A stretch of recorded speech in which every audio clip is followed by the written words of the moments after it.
Can you hear me? Good. Okay.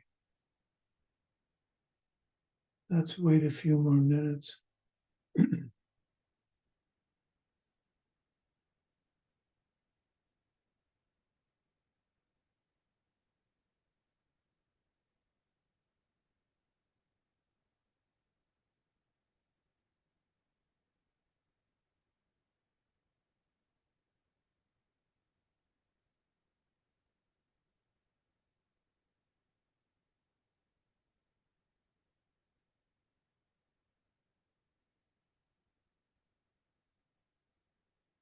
Well, it's going to be recorded, so let's go ahead and start. Let's offer the mandala.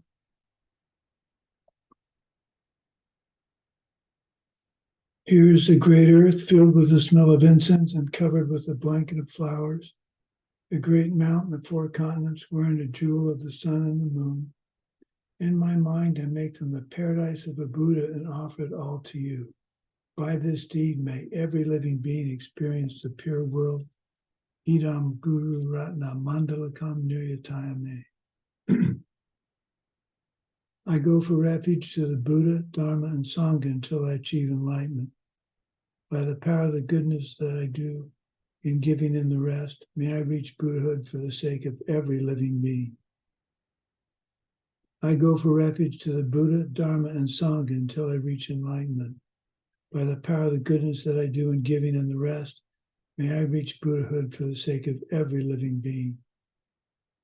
I go for refuge to the Buddha, Dharma, and Sangha until I achieve enlightenment.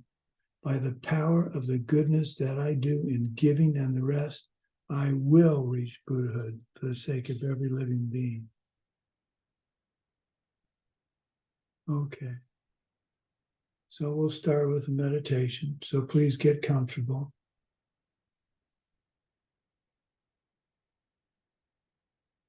Your head should be level, your eyes lowered or closed, spine straight, relaxed. Let's watch our breath for 2 rounds of 10, and I'll count them.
Okay.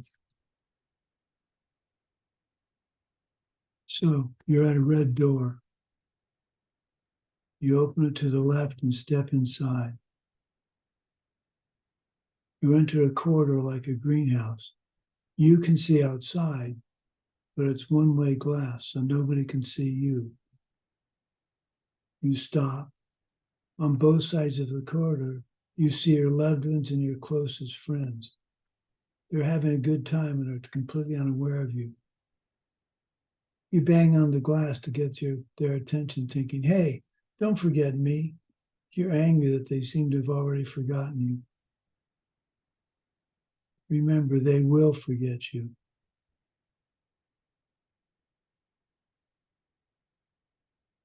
Continue walking, and now you see a room on both sides that's full of all your stuff, but it's disorganized, just tossed into boxes, strangers poking through it. Perhaps your beloved truck is there and people are poking around it, pointing out the scratches, saying it's not worth much. You get upset, but you shouldn't get upset. This is pointing out the fact that you can't take any of your possessions with you, so you shouldn't be upset. Now you get to the end of the corridor. You find yourself in a morgue. There's a corpse on the gurney. You look carefully at it and you notice that it's your body. The face is featureless, unrecognizable, but you can tell from the rest of the body that it's you.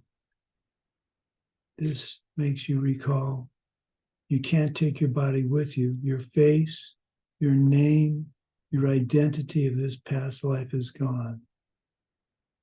So what does come with you? Your mind, the mind stream, your karma, and your bodhisattva vows if you took them. You turn back to the corridor and see a white door with the words 3 resolutions on it. You open the door, step into a turret-shaped room, like in a castle.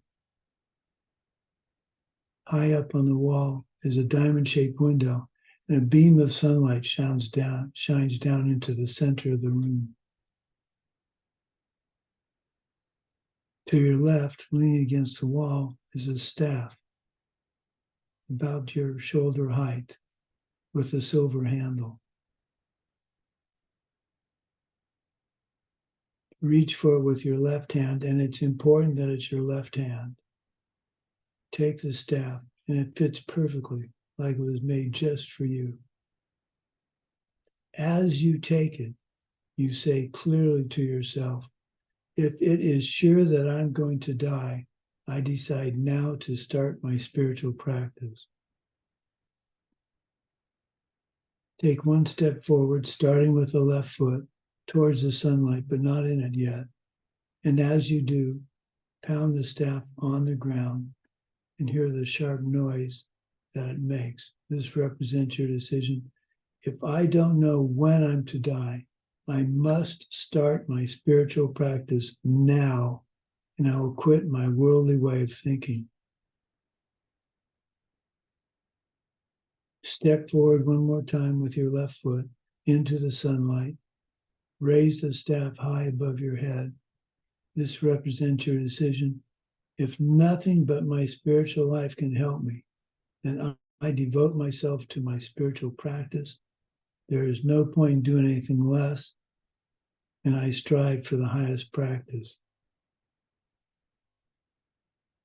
Now you look to your right. You see a door of royal blue shimmering.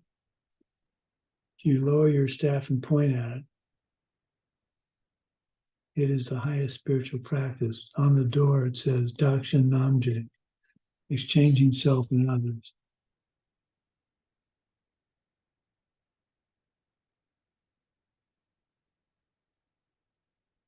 Okay.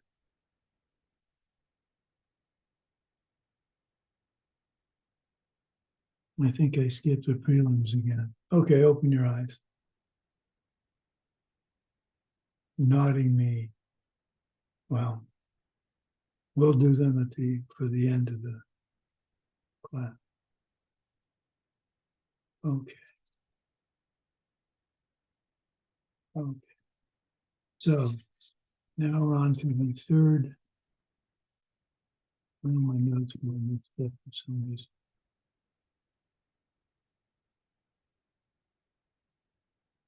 Okay. So we need to get to the slides. So let me do that. Share screen. Screen number 1. Pull this up. here.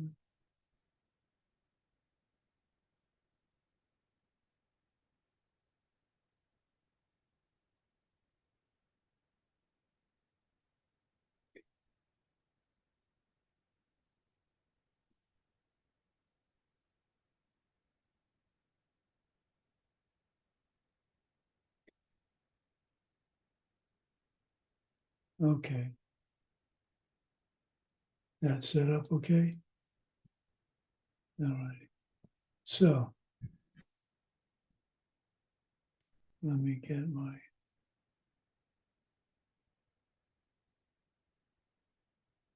okay. So we have the basic practice of putting yourself in other people's shoes. This means we need to develop Mahayana bodhicitta. Now, to do that, there are two ways of doing Mahayana bodhicitta. And I say Mahayana bodhicitta because it's too long to go into now. But bodhicitta is the wish for enlightenment. Mahayana bodhicitta is the wish for enlightenment for the benefit of all living beings. And that's what gets you to total enlightenment or Buddhahood. So we want to know how to do that so that we're developing the right kind of mindset for our death meditation and for leading our life for the rest of our life.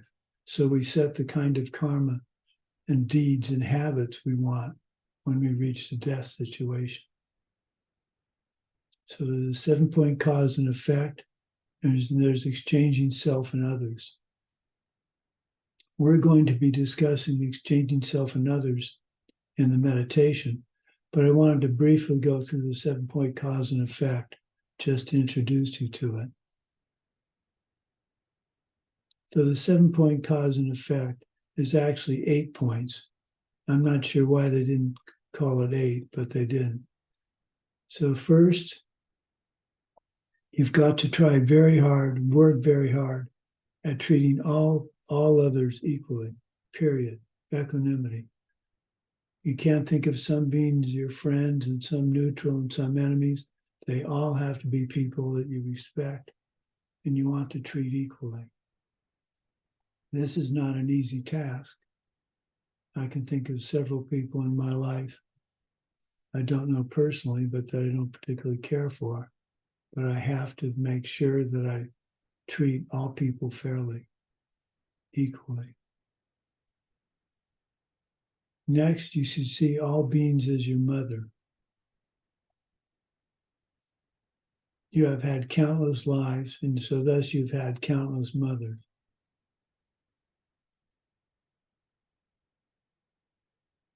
Remember the kindness of your mother. I think there should be the kindness of your parents, frankly. Yes, your mother bore you. She was pregnant with you for 9 months. She couldn't do the things she wanted to do. My mom was pregnant with the 5 kids of our family for, I think it was 6 years. I can't even imagine that. So there was the kindness of that. But how about the kindness of your father working to pay for the food and the house? So I guess I'm missing the point, but I think maybe the parent should be here, not just the mother. Then you want to repay the kindness of your mother. And I look at this, to me, repaying the kindness of your mother is when she gets old, taking care of her the way she took care of you when you were a child. Making sure she's happy, making sure she gets the food she needs, the shelter she needs. Take her in and have her live with you.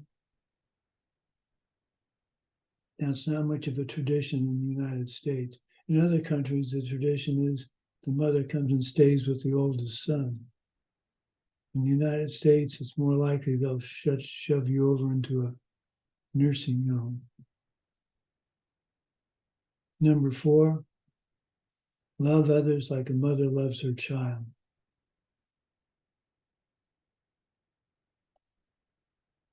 Give them happiness.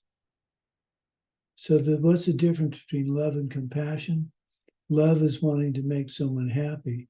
There's a famous movie, I think it was called Jonathan Livingston Seagull. Is that right? And it's the catchline for the film was, love is never having to say you're sorry. But love is wanting to give others happiness. Then you need to have great compassion. Compassion is wanting to take away suffering. So what is great compassion? Great compassion for an unenlightened being is, it comes in two forms. There's the wish, you're sorry you see the wars and the war in Ukraine and the drought and famine in Africa, the fires in Maui. The second great compassion is, not only am I sad about that, I want to do something about it. So you look into what you can do and never think it's too small. Because don't forget, even the smallest karmic action, good deed, ripens into something much bigger.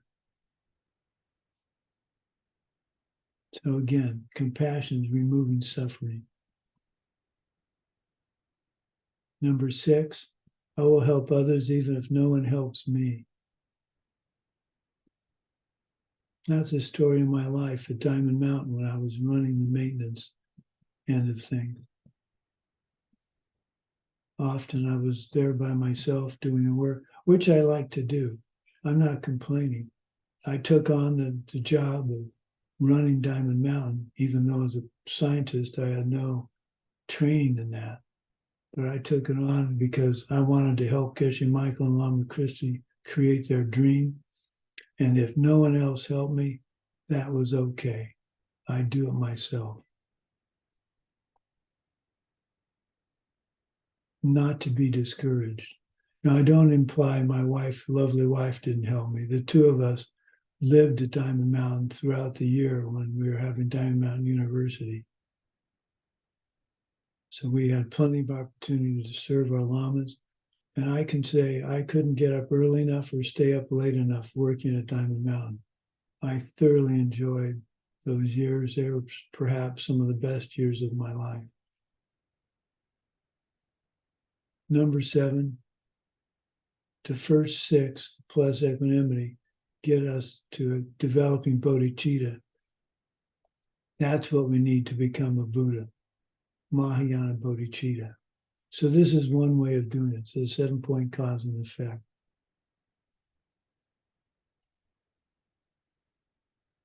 Exchanging self and others is what we'll be doing in the meditation. There's a basic level, a medium level, and the deepest level. Basic level, what would make this person the happiest right now? Put yourself in other people's shoes. Geshe says we must externalize the internal practices. Take the recitation, the mantras, and the sadhana. Take your practice off your cushions and into samsara. If we're going to die tonight, if we could die tonight and want the holiest practice, we must be out and about with people working to end their suffering. We had a tremendous storm 2 nights ago that ripped the roofs off of several houses, damaged houses with trees falling on them, fences blown over. So as we take our walk each day, we've noted which buildings have been damaged because a lot of people that live here don't stay year-round. So they need to be notified that part of their roof came off. So that's extending. We didn't have any damage. We've extended our practice off the cushion and gone out into the suffering world and trying to help other people. At this first level, you're trying to think, what would make this person the happiest right now? One way is to watch their eyes. They will survey a room and often stop for a moment on what is most attractive and interesting. Lobsang Jampa at Howell, where Ken Rinpoche had the facilities that Geshe Michael grew up in. Was always anticipating the needs of others, effortlessly making everyone welcome. I was fortunate enough to be there once and met him. And there was just this immense feeling of, what can I do to help? That was extraordinary.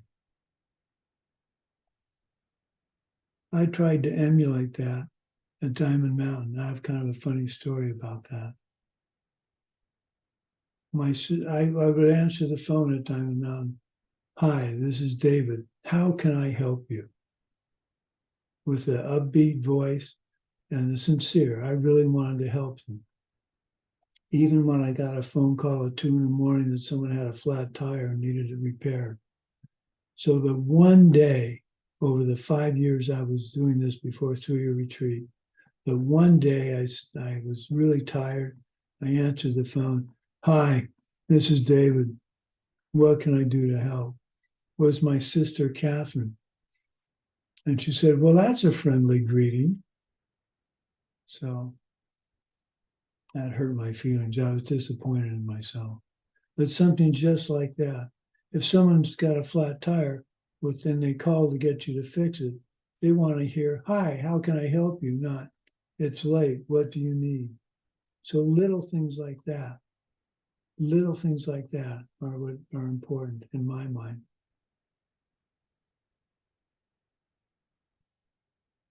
Take your practice off your cushion and into the world. Try to bring them physical happiness. Get so good at it that you get it back, you get something for them before they ask. So next is anticipate their emotional and mental needs. Watch people and see how they're acting and try to figure out how to help. So for instance, and this has happened to me more than once, to me and by me, you're in the line at the grocery store, you've got a huge basket full of food. The guy behind you doesn't have as much and he's looking at his watch. So there are two ways you can let him ahead of you. One, you can say, would you like to go ahead of me? And have him say, no, I don't want to do that. Or the more, I think, fun way is to say to yourself say out loud, whoops, I forgot the mayonnaise. And can I back out? And I'm going to go get a jar of mayonnaise. You go ahead of me. So you know that you didn't. So is this a white lie? No, because in that case, I did forget the jar of mayonnaise. So you let him in front of you skillfully. You made him happy, and there's no sweat off your back. You needed to get the mayonnaise anyway.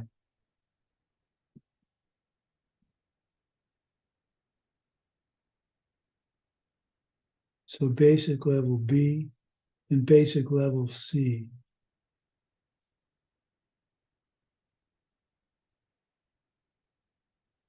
Anticipate their spiritual needs. Help them study the Dharma.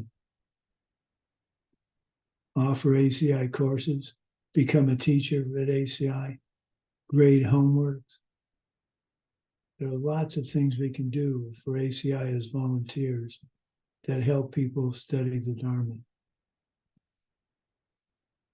So medium level, that was basic level. Medium level.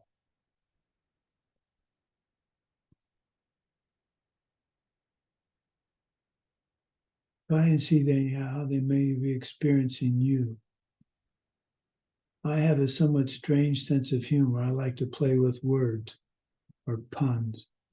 Some people say it's a curse. I prefer to think it's a gift.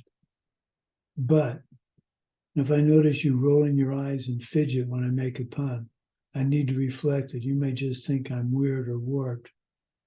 Then I need to pull back. Having observed that, I need to pull back and not be quite so clever. When I was in South Africa early in my teaching career, I decided one class I wasn't going to tell any jokes. So I didn't. And afterwards, several of the people came up and said, your teaching's much more fun if you're telling jokes. I was teaching once, and one of the students, one of the review courses, And I made the comment that getting mad at a bodhisattva, expressing anger at a bodhisattva, can ruin your root of virtue, which you don't want to have happen. And since you don't know who's a bodhisattva, you shouldn't get mad at anybody. So there was a young lady sitting in the back of the classroom, and she started to squirm and get quite upset because she had a temper. So after class, I made sure I talked to her, because it's a bad thing to have someone leave a class not understanding fully what you taught. But again, I was sensitive. I saw what was going on with her. And instead of just ignoring it, I responded to it, trying to help her and understand what was wrong.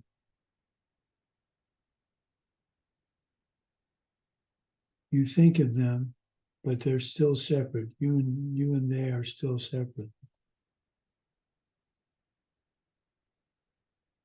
The deepest level is try to remove the distinction between me and you. Start with one person, then with two. We already do this, but usually in the negative. What do I mean by that? If someone borrows my truck and damages it, I get upset, even though I wasn't the one damaging it. I get upset at that person or for that person. So I've extended myself to that person and trying to understand, for instance, why he broke a tool and didn't get me a new one. When I loaned tools at Diamond Mountain, they were important for my job there. My rule was, I'll loan you my tool, but you need to return it in the same condition I loaned it to you. And a very good friend returned a router to me once with a broken key. And I said, Roger, our agreement is you return the router so that in the way that you got it. And he says, oh, you can still use it. You just have to do this or do that. He's a very good friend. He didn't get any more of my tools because he had broken that promise. So I extended myself to him in loaning the tool, but there was a consequence for not treating it properly.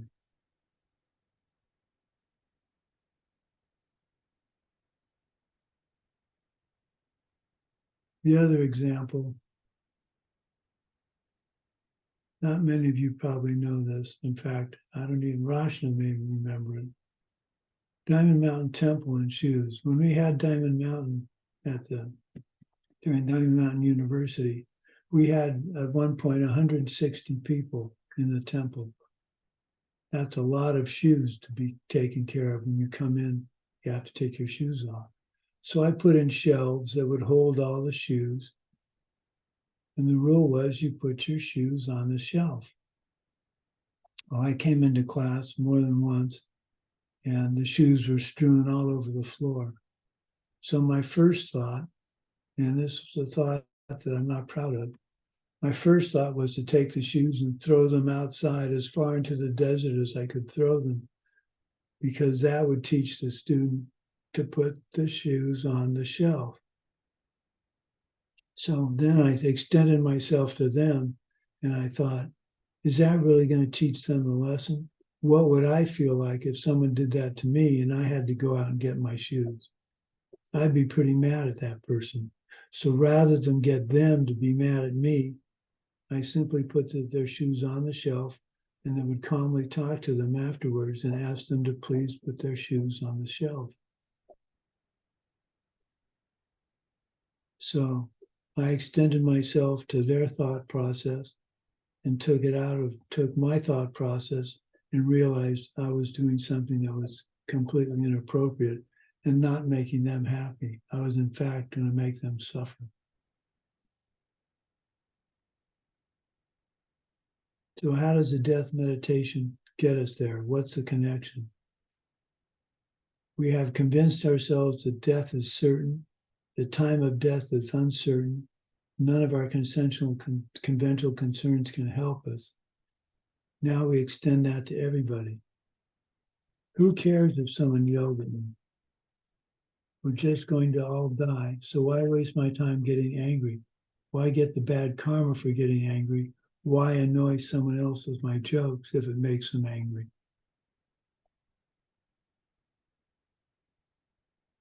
Master Shanti Deva teaches us to stop thinking about our concept of health, self, stopping on our skin. It's arbitrary.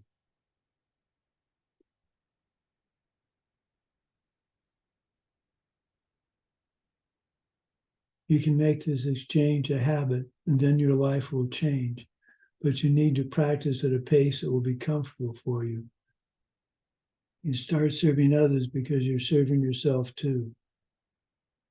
We move then to see someone's suffering as unacceptable, the cause for suffering unacceptable, and try and stop the suffering.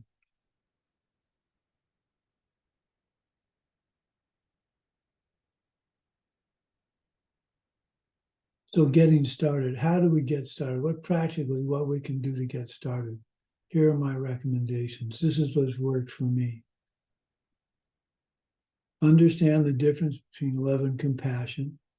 Love is wanting to make someone happy.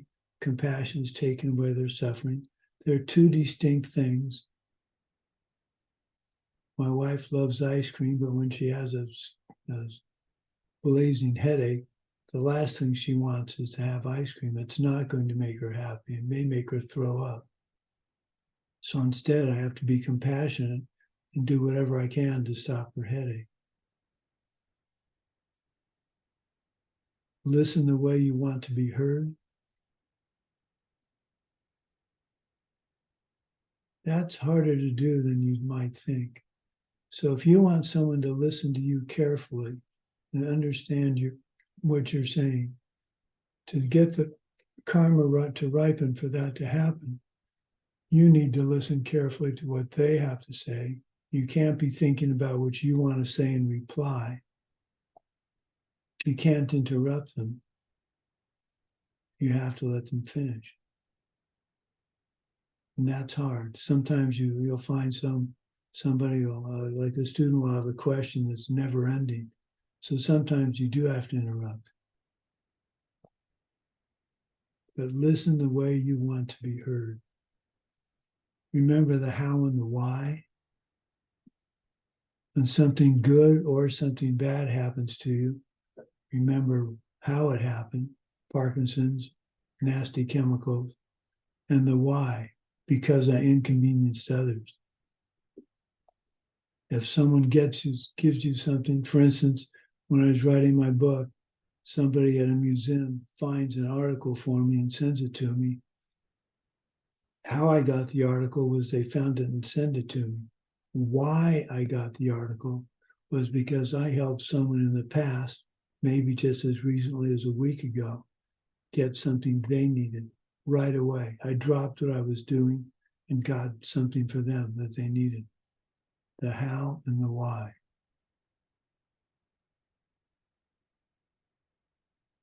You find yourself, it's not my karma,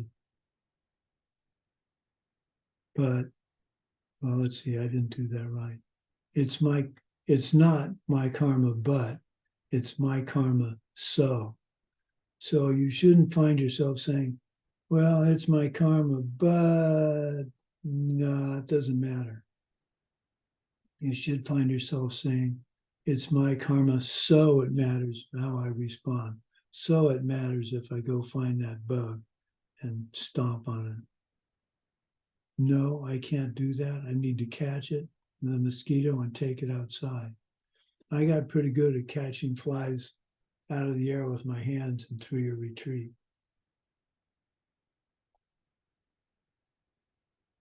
And the last one, and this is one I think, for me, I finally figured this out not too long ago. Praise other people. One of the highest forms of satisfaction in my life is when someone says they're proud of me. When my wife says she's proud of me for something I've done, that's just about the kindest thing anybody can say to me. So I try now to praise others. Don't make something up to praise them, but if they do a good job, say, well, I'm proud of you. That was really a good job. You did that with wisdom. I don't think there's enough praise in this world. Okay, I think that's the end of our slides. So those are the ways to get started. They're small, but you'll find yourself beginning to think more and more of other people and what they need and they want. And you start doing that, you're starting to help them. You're starting to take away their suffering. You're starting to help them be happy. Start small, grow it, and pretty soon, in my experience, you'll find your life is much more pleasant. Now, is that because of the deeds you did right then? It's karma ripening from the past. But what I find is I take great pleasure in knowing I'm setting the seeds now for what I'm going to be doing in the future, what's going to happen to me in the future. The past is the present is the future. Okay, I think that's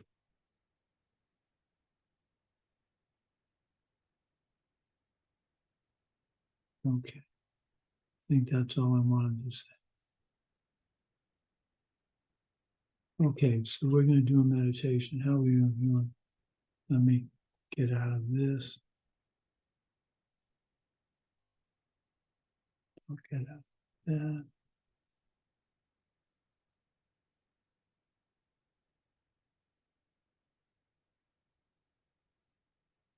Okay. Okay. So we're going to do a meditation now. This is the end meditation. And then we'll be talking a little bit about what to do at the time of death. So let's go ahead and set up our posture and everything. I seem to get distracted after the breathing, so we won't do our breath now. Make your head level, your eyes lowered or closed, you're relaxed, your spine is straight. Go for refuge in the fact that the teachings this weekend can help us change our behavior in order to really protect us at the time of death and help us truly end other beings' suffering.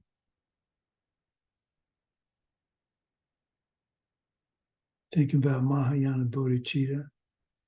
Think of someone you know who's having trouble, mental or physical or emotional. Think how much you'd like to be able to help them and grow that feeling in your heart. I will figure out how to help them. I will take the time to make sure they're feeling better.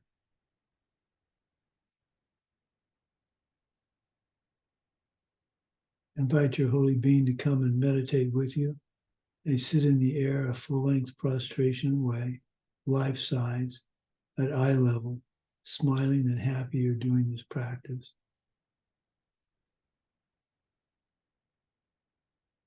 Mentally prostrate to them, thanking them for their good qualities. And remembering a prostration, at least for me, a prostration is a form of thanking them for being there to teach, for just being who they are as an inspiration. I don't find it demeaning. I don't find it meaning I'm lesser. I'm thanking someone for what they're doing. Make them an offering. The nicest one is some part of your practice you did well today. Not getting mad. Not getting mad that it took a while to get this link together. Now confess a wrong deed you've done in the past 24 hours. Replay the mental video. Determine to try hard not to do it again.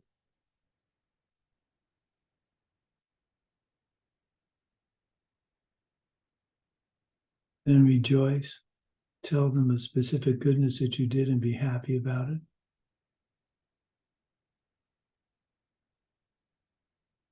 Ask for the teachings, both formal and informal. Ask for the teachers to stay. Pray for their long lives and continued involvement with us. You're standing near a door. shimmering blue door in the turret room. You pointed your staff at it, and it's magically open. On the door, it said, exchanging self for others. You open the door to your left, and you find yourself at the entrance of a small restaurant. You walk up to the maitre d', who recognizes you and immediately takes you into one of several small rooms adjoining the main room. The rooms are linked together with openings, but no doors. There's a stranger reading a book in a reading chair against the far wall of the room.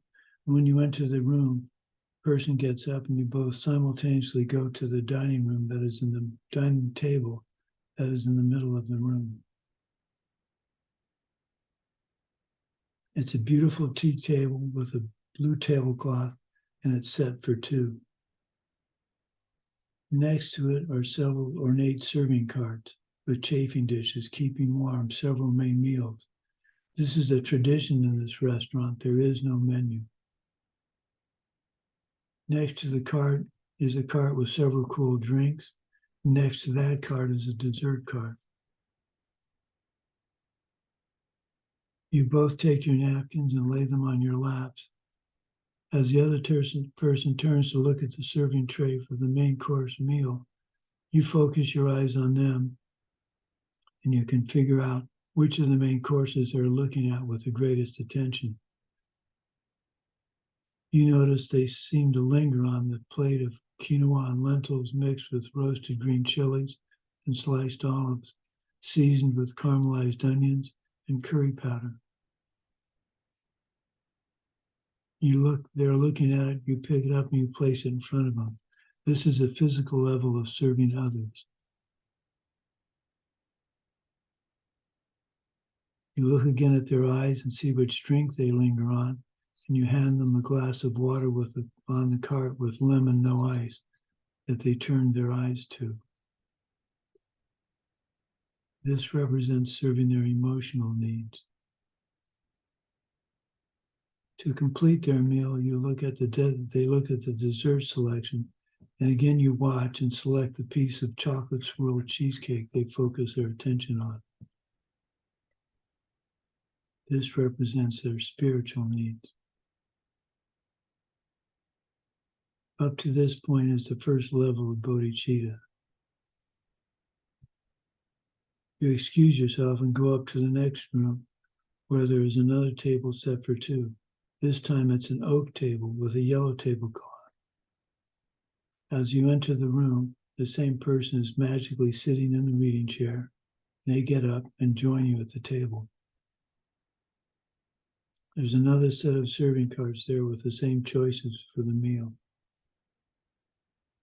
This time you ask the person to sit in your spot and you sit in theirs. You're exchanging yourself for them. As they think about dinner, beverage, and dessert, you are them, and you know what they want. So now you know in advance what they would like to select, and you make them happy because of your attention to the detail in the first room. It's as if you've read their mind. You're thinking ahead, trying to help them in any way you can. You're trying to think like they do, acting out of awareness for others' needs. The distinction of you and them is still there, but it's fading as you try hard to anticipate their needs as much as you concern yourself about your own needs. This represents the second level of bodhicitta.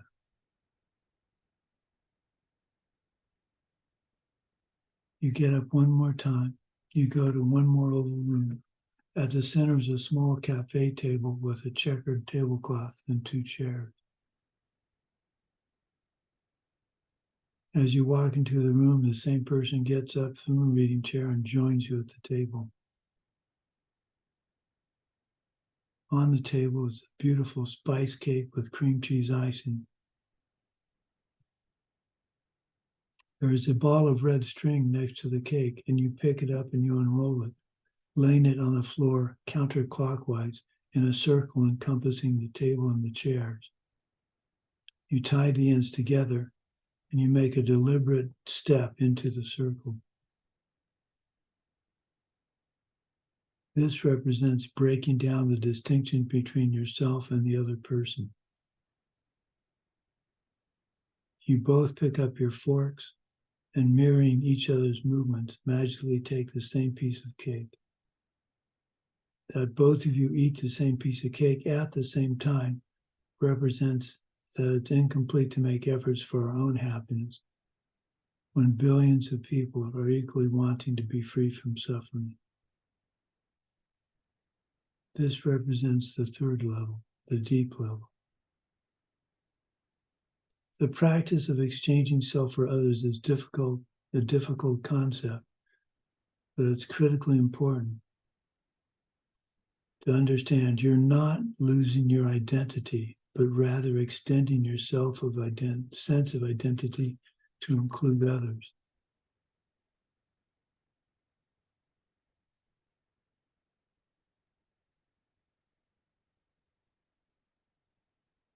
So remember that special holy being that's there with you.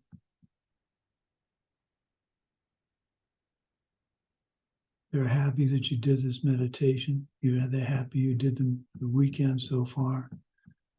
They rise up, shrink to about 3 inches in size, rise up, turn and face the way you are and come to the top of your head. Then they shrink down to the size of a BB. And you imagine them going down your central channel to your heart. And they stay with you for the rest of the day, being there whenever you need help.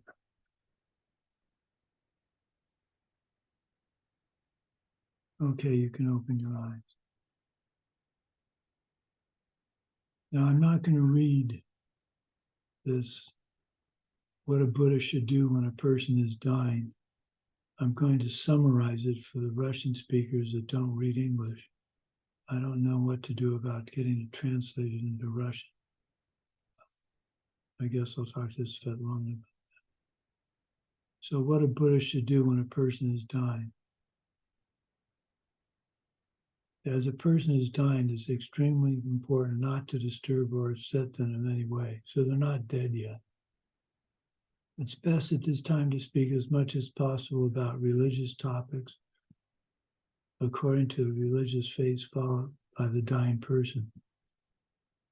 If a person's a Buddhist, they might talk about subjects such as the Buddhas, Lamas, or great teachers. The reason to speak of these things is that the last moments of thought in this life are extremely important. These thoughts trigger particular seeds in a person's mind to decide where he or she is going next.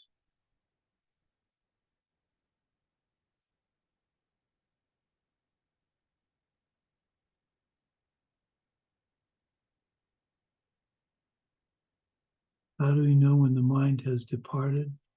What signs will appear?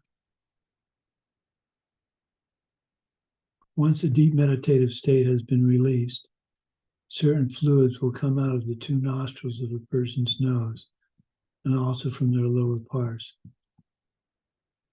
This should not be confused with the passage of urine during the grosser stages of death. These fluids are known as the red and white substances and are involved in the process of physical conception. When the fluids are released, the person is now considered actually dead and his body can be touched. Is it all right to put, after death, to put the body in a refrigerated area? Geshe-la says, Islam has said this is a dangerous practice because if the mind is still in a subtle state, it will detect the cold and develop a strong desire for warmth. This could result in the person taking birth in one of the hot hells. So it's better to wait at least 24 hours after death before refrigerating the body. And it's preferable if the period can be even longer.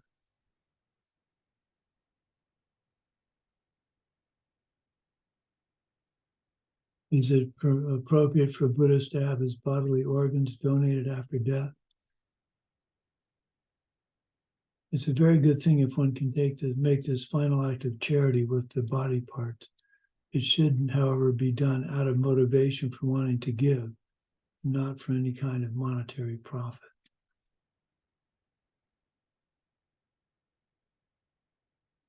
What is the Buddhist position on mercy killing or ending someone's life to prevent him from further suffering? It's very wrong to turn off a life support system or to take any similar action that would cause a person's life to end, even if they are brain dead. Now we're going to come to the problem with that. For me, as Parkinson's progresses, it's going to be harder for me to swallow, harder for me to get dressed, harder for me to move around. At some point, I will likely be bedridden. And at some point, my quality of life is not going to be all that fun. So I have to make a decision. I can't ask my wife to make the decision for me. I have to make the decision what I'm going to do. And I think what I'll probably do is just stop some of my medication. From what I understand, dying of a blood clot's not all that unpleasant. But I have to be careful here, because if that's mercy killing, is that ending someone's life, like turning off a respirator? I have to think about that.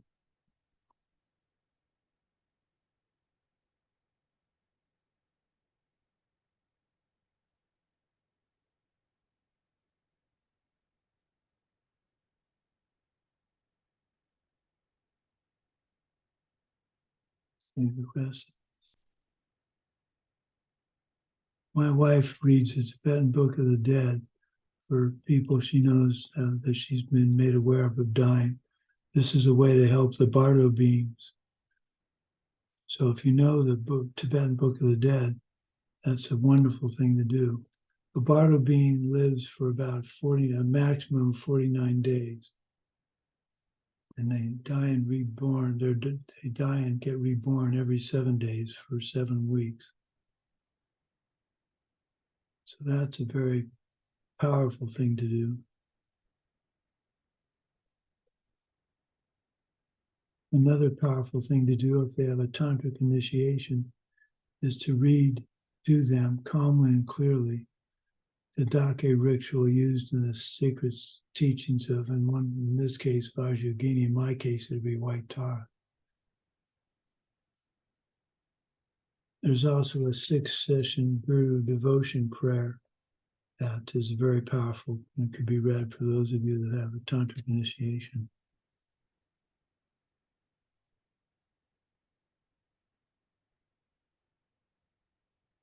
What kind of funeral ceremony is appropriate for a Buddhist? There's no great difference between a body being cremated or buried.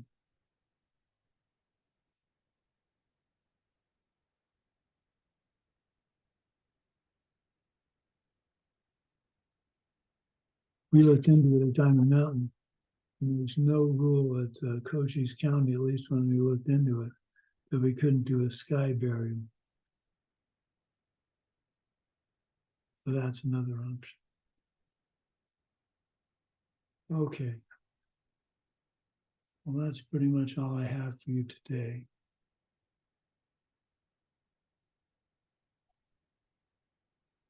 So let's dedicate, and I'll take questions. By the goodness of what we've just done, may all beings complete the collection of merit and wisdom, and thus gain the 2 ultimate bodies that merit and wisdom make.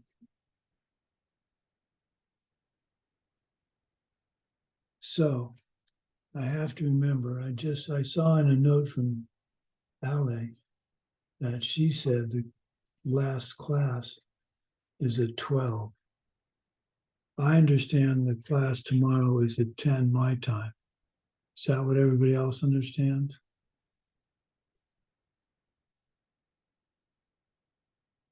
I don't know if Gina, do you think it's 10 o'clock or 12 o'clock? 10 Arizona time. I have. 10 in the morning, my time? Yes, Arizona time. Yes. Yeah, okay. That's what it is then. So if you'll all be here on time at 10 tomorrow morning, my time, we're going to go through the entire meditation one more time. So any questions, please stay and ask. If not, we'll see you tomorrow morning at 10 Arizona time.